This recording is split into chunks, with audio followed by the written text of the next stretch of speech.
साथियों, एक बार पुनः स्वागत है आपका हमारे चैनल एनसीईआरटी सॉल्यूशन 99 पर। दोस्तों, हमें आशा है आप अच्छे होंगे, स्वस्थ होंगे और आपकी पढ़ाई अच्छे से चल रही होगी। दोस्तों, आज हम जो है कक्षा 11वीं के भौतिक शास्त्र के एक महत्वपूर्ण प्रश्न पत्र को हल करेंगे। ये प्रश्न पत्र आपकी आगामी 28 फरवरी को होने वाली परीक्षा के लिए बहुत ही लाभदायक और रामबाण साबित होगा। तो दोस्तों, देखते हैं भौतिक शास्त्र के पेपर को कक्षा 11वीं वार्षिक परीक्षा के लिए। दोस्तों, इस पेपर का जो कोड है वो है दोस्तों फिजिक्स का कोड होता है 210। इसको आप इसमें दोस्तों टोटल क्वेश्चन पूछे गए हैं वो है 20 क्वेश्चन है, 20 क्वेश्चन है और इसका टोटल जो समय है दोस्तों 3 घंटे का है और इसमें टोटल प्रिंटेड पेजों की संख्या है दोस्तों वो 8 है और इसमें दोस्तों मैक्सिमम मार्क दोस्तों 70 नंबर का है। तो दोस्तों, देखते हैं प्रश्न पत्र को। पहला प्रश्न दोस्तों पूछा गया हमारा सही विकल्प से संबंधित है। पहले इसमें पूछा गया तो शक्ति का विमित सूत्र बताना। दोस्तों, शक्ति का विमित सूत्र ml/t-2 ml²t-3 ml²t-2 m-1 l²t-3। तो दोस्तों, इसका जो राइट आंसर है वो ml²t-3। इसका राइट आंसर दोस्तों है बी। इसके बाद दोस्तों दूसरा प्रश्न पूछा गया निम्नलिखित में से सदिश राशि बतानी है। ताप, दाब, आवेग, ऊर्जा। तो दोस्तों, इसमें जो सदिश राशि है वो है दोस्तों आवेग। आवेग दोस्तों एक सदिश राशि है। सदिश राशि दोस्तों वो राशि होती हैं जिनमें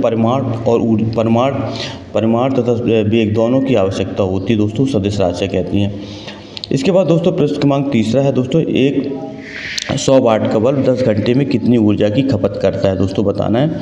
3.6 × 10⁻6 जूल, 3.6 × 10⁻10 जूल, 3.6 × 10⁻8 जूल और 3.6 × 10⁻9 जूल।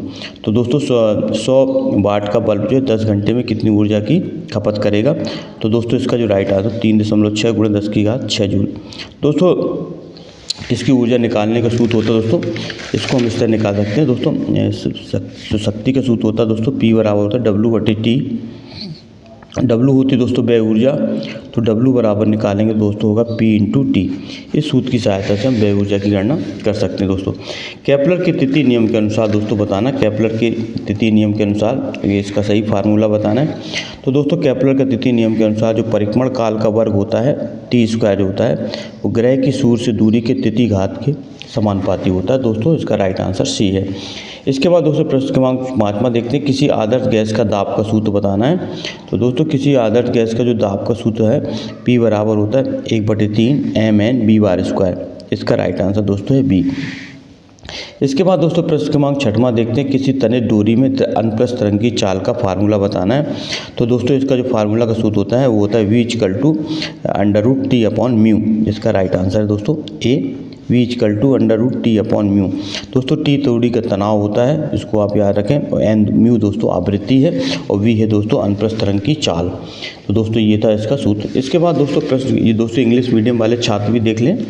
ये दोस्तों इस तरह पेपर है आपका, इस तरह दोस्तों आपके क्वेश्चन पूछे जाते हैं पेपर में और ये सभी प्रश्न दोस्तों परीक्षा के लिए बहुत ही महत्वपूर्ण और आपको लाभदायक साबित होंगे। इसके बाद दोस्तों प्रश्न क्रमांक दूसरा देखते हैं वेग समय आरेख के अंतर्गत आने वाला क्षेत्रफल वस्तु का दोस्तों व्यक्त करता है। तो दोस्तों ये व्यक्त करता है विस्थापन का। इसका दोस्तों राइट आंसर होगा विस्थापन। जो वेग समय आरेख में इसका राइट आंसर दोस्तों विस्थापन।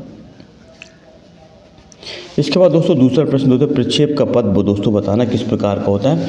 तो बच्चों प्रक्षेप का पथ हमेशा परवलयाकार होता है। इसका राइट आंसर क्या होगा परवलयाकार।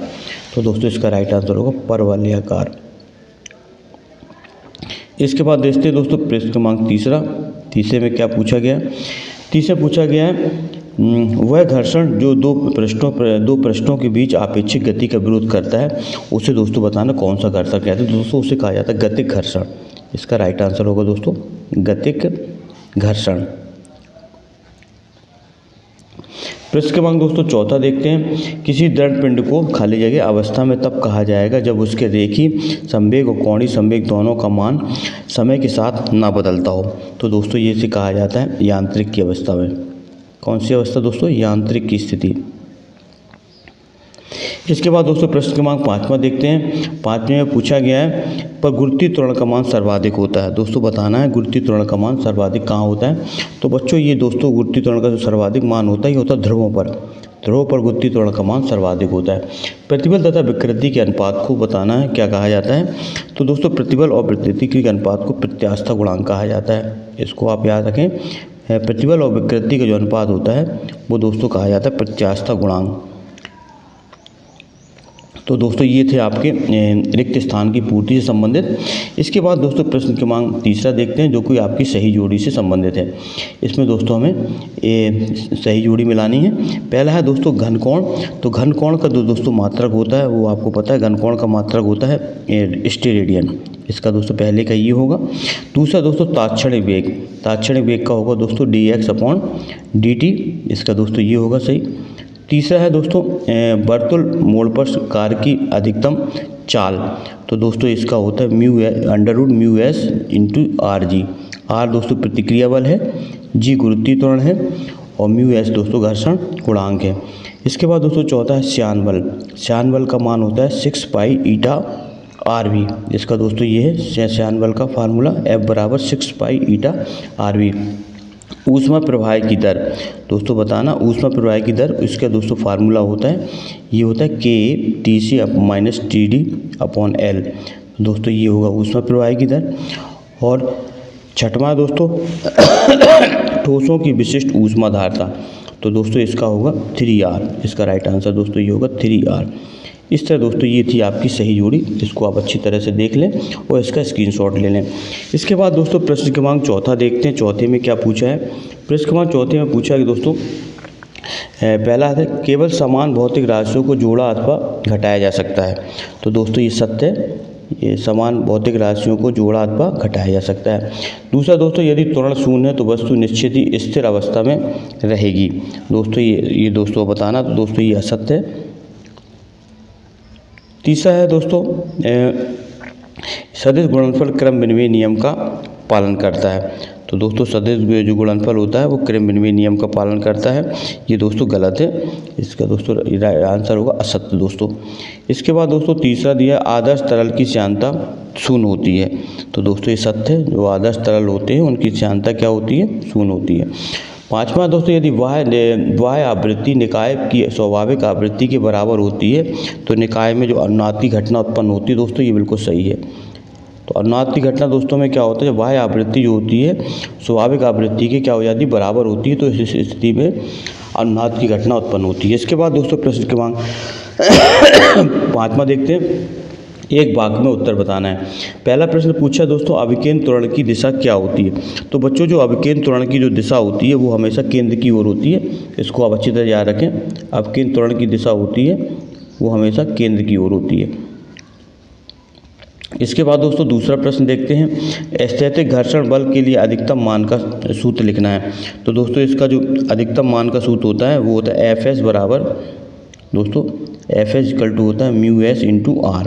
ये दोस्तों स्थैतिक घर्षण बल के अधिकतम मान का फार्मूला है।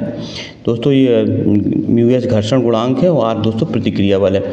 शुद्ध स्थानांतरित गति क्या होती है? तो दोस्तों शुद्ध स्थानांतरित गति वह गति होती है जिसमें जो है किसी गतिमान पिंड के सभी बिंदु किसी गतिमान पिंड के सभी बिंदु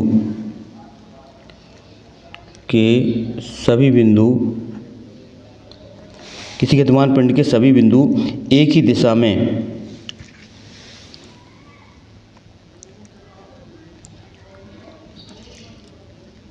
दिशा में समान दूरी तय करते हैं।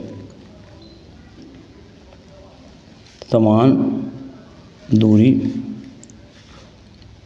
तय करते हैं। तो दोस्तों वो कहते हैं शुद्ध स्थानांतरित गति कहलाती है। जब सरल लोलक की लंबाई क्या होगी? जब हर सेकंड के बाद टिक करता है। तो दोस्तों उसकी लंबाई बताना है। तो दोस्तों उसकी लंबाई होगी 25 सेंटीमीटर। इसका राइट आंसर होगा दोस्तों 25 सेंटीमीटर। अगला तरंग के आवर्तकाल और कोणीय आवृत्ति में संबंध बताना है। तो दोस्तों इसका फार्मूला होता है ω = 2π/T। दोस्तों T आवर्तकाल है और ओमेगा दोस्तों है कोणीय वेग। तो दोस्तों ये थे एक वाक्य में उत्तर से संबंधित प्रश्न। इसके बाद दोस्तों प्रश्न क्रमांक छठवां देखते हैं। छठवें में क्या पूछा है? छठवें में दोस्तों न्यूमेरिकल संबंधित प्रश्न है। किसी बहुमंजिल भवन की ऊपरी छत से कोई किसी बहुमंजिल भवन की ऊपरी छत से कोई गेंद 20 मीटर प्रति सेकंड के वेग से ऊपर की ओर ऊर्ध्वाधर दिशा में फेंकी गई। जिस बिंदु पर फेंकी गई थी धरती से ठीक इसकी ऊंचाई 25 मीटर है। गेंद धरती से टकराने से पहले कितना समय लेगी, इसका दोस्तों हमें समय बताना है। टी का मान निकालना है। जी का मान दिया दोस्तों 10, ऊंचाई दी है 25 और वेग दिया दोस्तों 20 मीटर प्रति सेकंड। तो दोस्तों हम इसके लिए वाला सूत्र लगाएंगे, इसको आप याद रखें। इसका प्रारंभिक वेग दिया दोस्तों 20 मीटर प्रति सेकंड, ये यू का मान दिया है। और दोस्तों एस का मान दिया -25 मीटर और जी का मान दिया -10 मीटर पर सेकंड स्क्वायर। तो दोस्तों गति का द्वितीय समीकरण होता है एस बराबर ut plus half AT square. इस सूत्र की सहायता से दोस्तों हम इसके जो है टी का मान निकाल सकते हैं। इसको आप अच्छी तरह से स्क्रीनशॉट ले लें। इसके बाद दोस्तों दूसरा प्रश्न पूछा गया था वो भी दोस्तों न्यूमेरिकल से संबंधित है। इसमें पूछा गया दोस्तों कोई बल्लेबाज किसी गेंद की आरंभिक चाल को 12 मीटर प्रति सेकंड है बिना परिवर्तन किए उस पर हिट लगाकर सीधे गेंदबाज को दिशा में वापस भेज देता है। यदि गेंद का द्रव्यमान 0.15 kg है तो गेंद को दिया गया आवेग बताना है। दोस्तों आवेग का सूत्र निकालना है इसमें। दोस्तों इसमें जो है आरंभिक चाल दी है 12 मीटर पर सेकेंड और दोस्तों इसमें द्रव्यमान का दिया 15 kg। तो दोस्तों हमें इसको जो है हमें इसमें जो है आवेग की गणना है। तो दोस्तों इसमें प्रारंभिक वेग दिया 12 मीटर प्रति सेकंड, v का मान -12 मीटर पर सेकंड। तो दोस्तों इसमें वेग परिवर्तन निकालेंगे तो अंतिम वेग में से प्रारंभिक वेग घटा देंगे तो v - u। तो दोस्तों ये हो जाएगा -24 मीटर प्रति सेकंड। आवेग बराबर होता है दोस्तों द्रव्यमान गुणे वेग परिवर्तन। तो दोस्तों इसका गुणा करके -3.6 न्यूटन सेकंड इसका दोस्तों राइट आंसर होगा। इसके बाद दोस्तों अगला प्रश्न है एक सीधे राजमार्ग पर कोई कार 126 किलोमीटर प्रति घंटा से चाल से जा रही है। 200 मीटर की दूरी पर रोक दिया जाता है। कार के मंदन को एक समान मानते हुए उसकी मान निकालना है। दोस्तों कार के मंदन को एक समान मानते उसका मान तो मंदन निकालना है दोस्तों। तो दोस्तों इसका जो है हमें दिया है कार की चाल दी 126 किलोमीटर प्रति घंटा। तो दोस्तों हम इसको चेंज करेंगे मीटर प्रति सेकंड में। तो 126 में 5/18 का गुणा कराएंगे तो आएगा दोस्तों इसका मान 35 मीटर प्रति सेकंड। इसके बाद दोस्तों अंतिम वेग 0 होगा। एस का मान भी 200 मीटर दिया है। तो v² बराबर u² प्लस 2s। इस सूत्र की सहायता से हम ए का मान ज्ञात कर सकते हैं दोस्तों। इसके बाद दोस्तों प्रश्न क्रमांक अगला है, प्रश्न क्रमांक 8वां है संरक्षी बल किसे कहते हैं। तो दोस्तों संरक्षी बल देखते हैं। संरक्षी बल दोस्तों वह बल होता है जिसके द्वारा किए गए कार्य की मात्रा केवल प्रारंभिक और अंतिम स्थिति पर निर्भर करती है, ना कि उस पथ पर जिस पर वस्तु चलती है, उसे दोस्तों संरक्षी बल कहते हैं। इसका उदाहरण है गुरुत्वाकर्षण बल। तो दोस्तों संरक्षी बल वह बल है जिसके द्वारा किए गए कार्य की मात्रा केवल प्रारंभिक और अंतिम स्थिति पर निर्भर करती है, ना कि उस पथ पर जिस पर वस्तु चलती है, उसे संरक्षी बल कहते हैं। इसका दोस्तों उदाहरण है गुरुत्वाकर्षण बल। दूसरा दोस्तों है प्रत्यास्थ संघट किसे कहते हैं। प्रत्यास्थ संघट की परिभाषा बताना है। तो दोस्तों प्रत्यास्थ संघट कहते हैं तो वह संघट जिसमें निकाय का कुल संवेग और गति ऊर्जा दोनों संरक्षित रहते हैं, उस प्रकार के संगठन में दोस्तों ऊर्जा हानि नहीं होती। इसे दोस्तों प्रत्यास्थ संगठन कहते हैं। तो दोस्तों ये थी प्रत्यास्थ संगठन की परिभाषा। तीसरा प्रश्न था दोस्तों जड़त्व आघूर्ण किसे कहते हैं। What is the moment of इंटीरिया। तो दोस्तों जड़त्व आघूर्ण की परिभाषा देख लेते हैं। किसी वस्तु का वह गुण जिससे वह अपनी घूर्णन अवस्था की परिवर्तन का विरोध करती है, उसे दोस्तों जड़त्व आघूर्ण कहते हैं। इसका सूत्र होता है, इसे दोस्तों आई से दर्शाते हैं। आई बराबर होता है m × r²। m दोस्तों द्रव्यमान है और r है दोस्तों दूरी है। तो दोस्तों जड़त्व आघूर्ण को आई से प्रदर्शित करते हैं। दोस्तों परिभाषा बहुत ही महत्वपूर्ण है, इसको दोस्तों आप IMP लगा लें इसको। तो दोस्तों किसी वस्तु का वह गुण जिसके द्वारा वह अपनी घूर्णन अवस्था परिवर्तन का विरोध करती है, दोस्तों से जड़त्व आघूर्ण कहते हैं। इसके बाद दोस्तों अगला प्रश्न गुरुत्व केंद्र क्या है। What is the centre of gravity. तो दोस्तों गुरुत्व केंद्र की परिभाषा ये है किसी पिंड का वह बिंदु जहां उस वस्तु का समस्त भार केंद्रित माना जाता है, उसे गुरुत्व केंद्र कहते हैं। दोस्तों ये भी परिभाषा महत्वपूर्ण है। तो किसी पिंड का वह बिंदु जहां उसका समस्त भार केंद्रित माना जाता है, उसे दोस्तों गुरुत्व केंद्र कहते हैं। अगला प्रश्न था दोस्तों न्यूटन का शीतलन नियम क्या है, ये बताना दोस्तों। What is the Newton law of cooling. तो दोस्तों न्यूटन का शीतलन नियम ये है। शीतलन नियम देखते हैं। किसी वस्तु के ठंडा होने की दर वस्तु के ताप और वातावरण के ताप के अंतर के अनुक्रमानुपाती होती है। दोस्तों ये था न्यूटन का शीतल नियम। किसी वस्तु के ठंडे होने की दर उस वस्तु के ताप और वातावरण के ताप के अंतर के अनुक्रमानुपाती होती है। दोस्तों ये न्यूटन का शीतल नियम। इसके बाद दोस्तों दूसरा प्रश्न था स्टीफन बोल्ट्जमान का नियम लिखना है। तो दोस्तों स्टीफन बोल्ट्जमान का नियम ये है, कृष्णिका की सतह से प्रति इकाई क्षेत्रफल से उत्सर्जित विकिरण ऊर्जा वस्तु के ताप के चतुर्थ घात के समानुपाती होती है।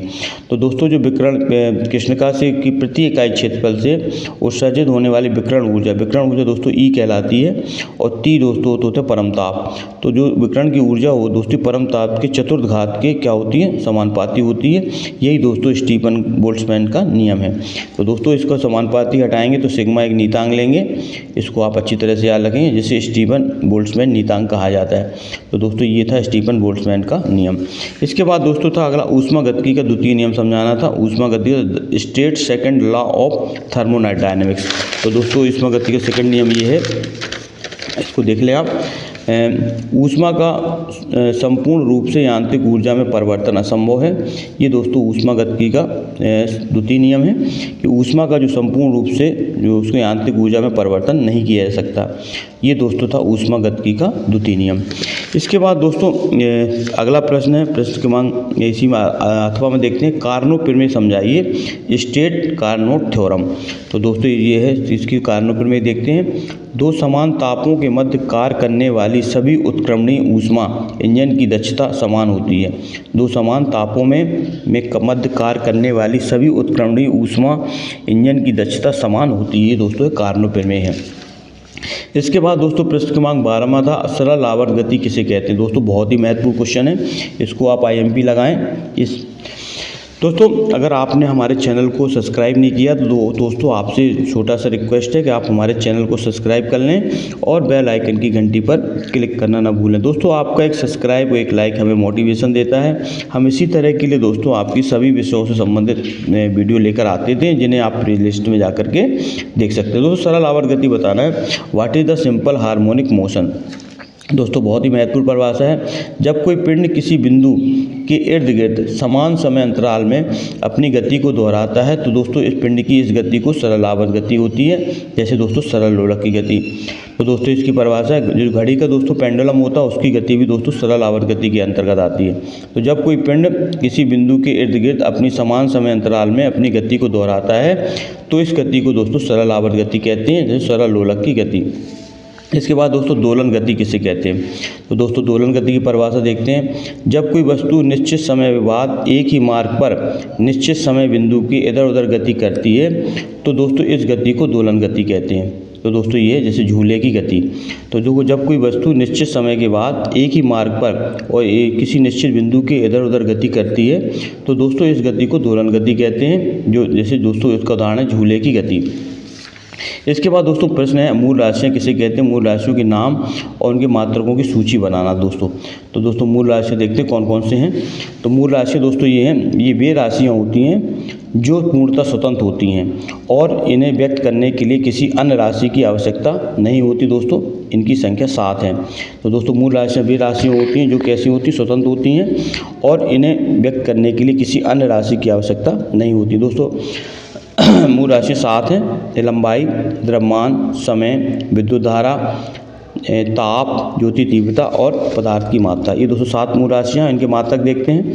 लंबाई का मात्रक दोस्तों मीटर होता है, द्रव्यमान का किलोग्राम, समय का सेकंड, विद्युत धारा का एम्पियर, ताप का केल्विन, ज्योति तीव्रता का कैंडेला और पदार्थ की मात्रा का मोल। तो दोस्तों ये है जो है मूल राशियाँ, उनके मात्रक। इसके बाद दोस्तों नेक्स्ट क्वेश्चन देखते हैं, क्या पूछा था, सार्थक अंक किसे कहते हैं। इनके दोस्तों 4 नियम बताना है। तो दोस्तों सार्थक की परिभाषा ये है, किसी भौतिक राशि को यथार्थपूर्वक व्यक्त करने के लिए प्रयोग में लाए जाने वाले अंक को सार्थक अंक कहते हैं। तो दोस्तों किसी भौतिक राशि की यथार्थता को व्यक्त करने के लिए प्रयोग में लाए जाने वाले अंक को सार्थक अंक कहते हैं। दोस्तों इनके नियम देखते हैं। सार्थक अंक के नियम, सभी अशून्य अंक सार्थक अंक कहे जाते हैं। अशून्य अंकों के बीच आने वाले शून्य अंक भी सार्थक अंक कहलाते हैं। 10 के घात को सार्थक अंक नहीं कहते हैं। मात्रक बदलने पर सार्थक अंकों की संख्या पर कोई प्रभाव नहीं पड़ता। तो दोस्तों ये था प्रश्न क्रमांक 15 तक का सोल्यूशन, 14 तक का सोल्यूशन, 13 तक का। इसके बाद दोस्तों इसका दूसरा पार्ट हम बहुत ही जल्दी डाल देंगे। इन क्वेश्चनों को आप देख लें जो परीक्षा की दृष्टि से बहुत ही महत्वपूर्ण है। दोस्तों इसमें समतापी प्रक्रम में गैस द्वारा किए गए कार्य का व्यंजक ज्ञात करना है और इसमें सिद्ध करना CP - CV बराबर आप। दोस्तों CP स्थिर दाब पर विशिष्ट ऊष्मा और CV स्थिर आयतन पर। यंग प्रत्यास्थता गुणांक, आयतन प्रत्यास्थता गुणांक और अवरूपण गुणांक की परिभाषा लिखना है। और दोस्तों एक धातु के लिए प्रतिबल विकृति वक्र खींचना है। स्थायी विरूपण, अनुपातिक सीमा, प्रत्यास्थ सीमा और पराभव बिंदु को प्रदर्शित करना है।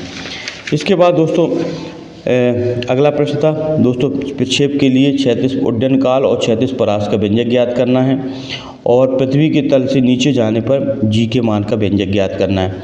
ए भू उपग्रह की कक्षीय चाल और आवर्त काल का व्यंजक ज्ञात करना है और एक आदर्श तरल के लिए बर्नौली समीकरण की स्थापना करना है। धारा रेखीय प्रवाह क्या है और दोस्तों इसके समीकरण को स्थापित करना है। अनुप्रस्थ तरंग और अनुदैर्ध्य तरंगों में 4 अंतर लिखना है और दोस्तों इसी अथवा में दिया है निम्नलिखित को परिभाषित करना, प्रगामी तरंग, विस्पंद, निस्पंद और प्रस्पंद। तो दोस्तों ये था प्रश्न पत्र। हमें आशा है दोस्तों ये प्रश्न पत्र आपकी 28 फरवरी को होने वाली परीक्षा के लिए बहुत ही लाभदायक और दोस्तों बहुत ही जो है रामबाण साबित होगा। दोस्तों इन्हीं शुभकामनाओं के साथ आपसे पुनः रिक्वेस्ट है कि अगर आपने चैनल को अभी तक सब्सक्राइब नहीं किया तो चैनल को सब्सक्राइब कर लें और बेल आइकन की घंटी पर क्लिक करना ना भूलें। दोस्तों आपका दिन शुभ हो। जय हिंद, जय भारत, वंदे मातरम दोस्तों।